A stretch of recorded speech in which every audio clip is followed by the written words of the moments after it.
আসসালামু আলাইকুম এভরিওয়ান। আমি আবারও চলে এসেছি আপনাদের মাঝে ইউরোপিয়ান ফুটবলের সকল জানা অজানা খবরগুলো নিয়ে আলোচনা করতে। যে এই উইকে কি ঘটে গেল না ঘটে গেল তা নিয়ে আপনাদের সাথে কথা বলতে। সো জার্সি গায়ে দিয়ে বসে পড়ুন এবং আপনারা দেখছেন ফাইনাল হুইসল।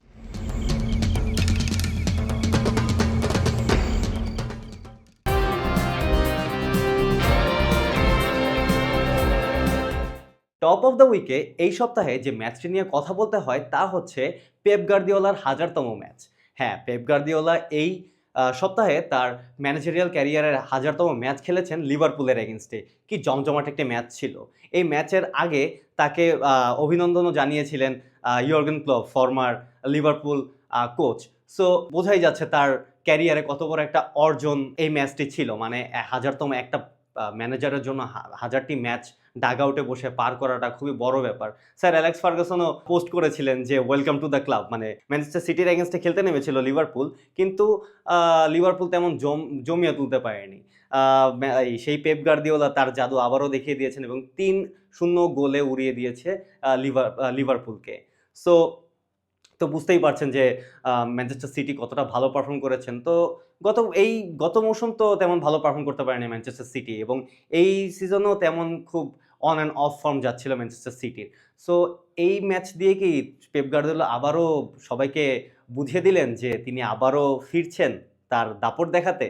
তো দেখা যাক, আমরা সিজন জুড়ে দেখব যে তিনি কতটা দাপট দেখাতে পারেন। তার পুরানো যেই জোর-শোর নিয়ে তিনি খেলাটা আরকি আ সিটিকে ম্যানেজ করে থাকেন, সেটা কি আমরা আবারও দেখতে পাবো কিনা? যাক, এদিকে আমরা চোখ রাখবো।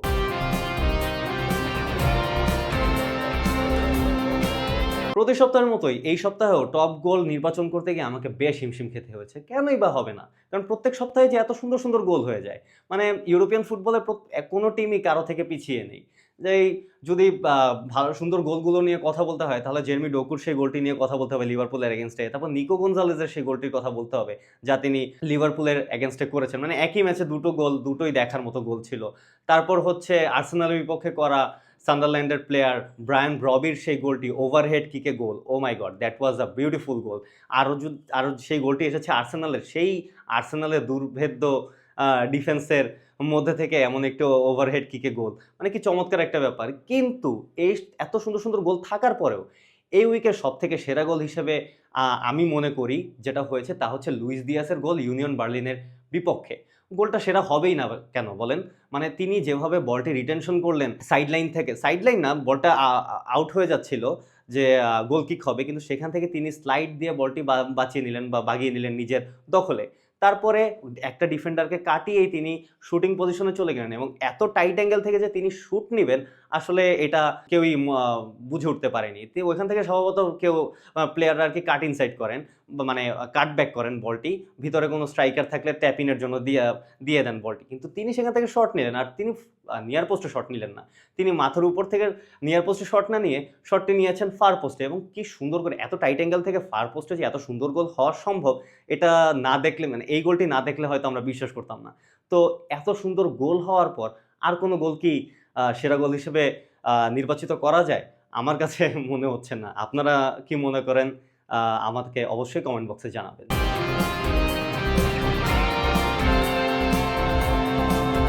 গত উইকের শকিং মোমেন্ট সেগমেন্টে আমরা কথা বলার জন্য তেমন কিছু পাচ্ছিলাম না। তাই আমরা পাওলো দিবালার ইনজুরি নিয়ে কথা বলেছিলাম।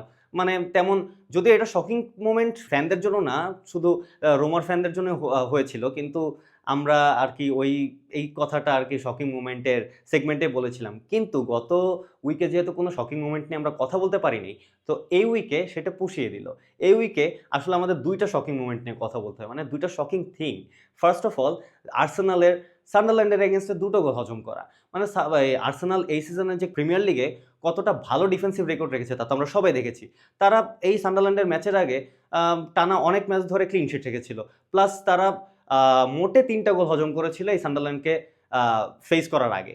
কিন্তু তারা যেহেতু প্রিমিয়ার লিগের এতগুলো ম্যাচের মধ্যে মাত্র ৩ টা গোল হজম করেছে, সান্ডারল্যান্ডের এগেইনস্টে হজম করে ফেলল ২ টো গোল।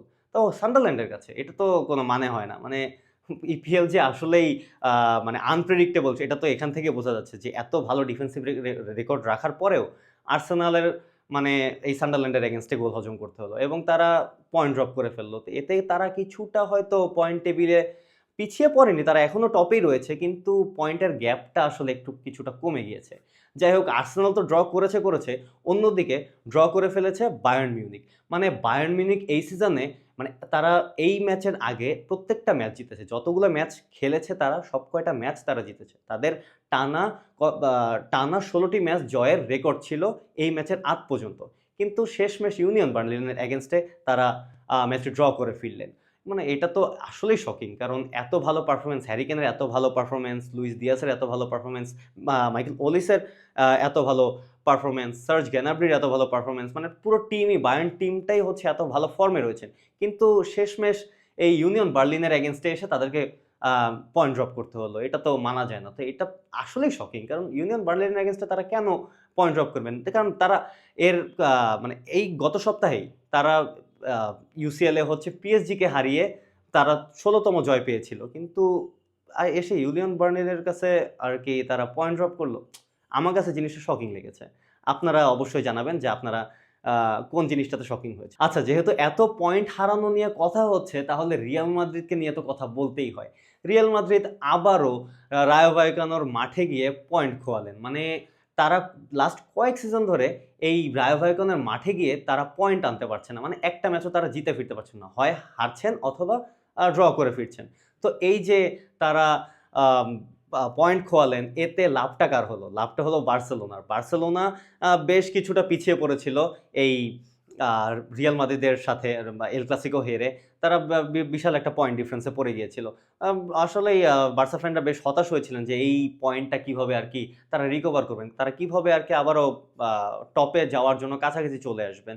এর জন্য অনেক হয়তো কষ্ট করতে হবে। কিন্তু বেশি দেরি করতে হলো না। কারণ যেহেতু আ মাদ্রিদ হচ্ছে পয়েন্ট লুজ করলো, তো বার্সেলোনা হচ্ছে তাদের ম্যাচটি জিতে গিয়েছে। সো পয়েন্ট ডিফারেন্সটা তারা বেশ কিছুটা কমিয়ে এনেছে। তারা এখন মাত্র ৩ পয়েন্ট পিছনে রয়েছে রিয়াল মাদ্রিদের।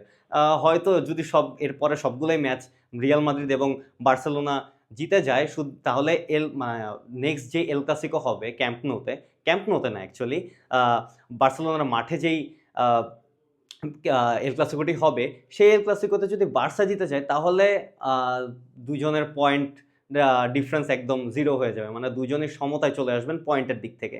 তো যাই হোক, এত বড় আ এত বড় সিজনে তো আর কি সবগুলো ম্যাচ যে ২ টিমই জিতে যাবে এমন তো আর হতে পারে না।